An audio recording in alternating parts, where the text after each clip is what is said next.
Big news today from the Obama administration that frankly is going to take a little getting used to. There is yet another new name we are supposed to use for the wars. In fact, we're not even supposed to call them wars anymore. Okay, for a refresher, after 9/11, the Bush administration, of course, quickly declared a war on terror. Our war on terror begins with Al-Qaeda, but it does not end there. The war on terror.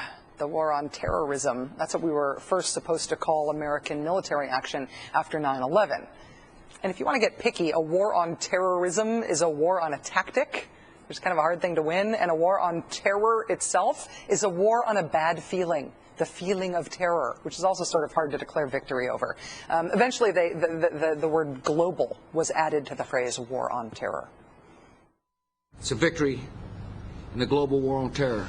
So it went from a war on terror, or a war on terrorism, to a global war on terrorism. Then Donald Rumsfeld threw a wrench in the works by stopping using the phrase war on terror at all. He instead started talking about the struggle against violent extremism is going to take a long time. A global struggle against violent extremism. Mr. Rumsfeld even put an acronym on it, GSAVE, Global Struggle Against Violent Extremism. He put that in writing a few times, GSAVE. The problem was that phrase, Global Struggle Against Violent Extremism, is a little clunky and hard to remember. And sometimes trying to remember something that you only partially recall can lead to really awkward make-it-up-as-you-go-along moments. We've actually misnamed the war on terror. It ought to be the struggle against ideological extremists who do not believe in free societies, who happen to use terror as a weapon to try to shake the conscience of the free world. That one didn't catch on either. The struggle against ideological extremists who do not believe in free societies, who happen to use terror as a weapon to try to shake the conscience of the free world. The acronym for that one was TSAIEWDNBIFSWHTUTAAWTTTSTCOTFW, and I kept getting that wrong. Despite how catchy the acronym was, it didn't catch on.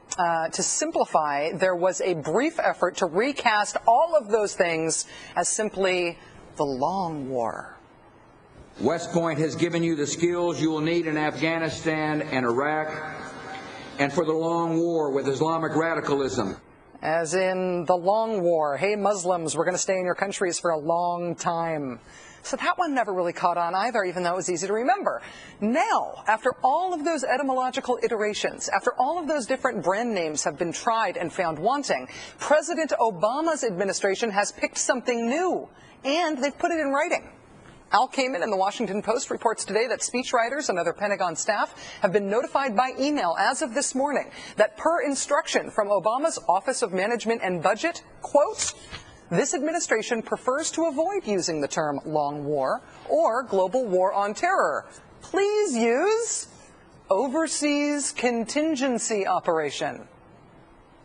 Overseas contingency operation. From here on out, is that for Iraq and Afghanistan and everything else?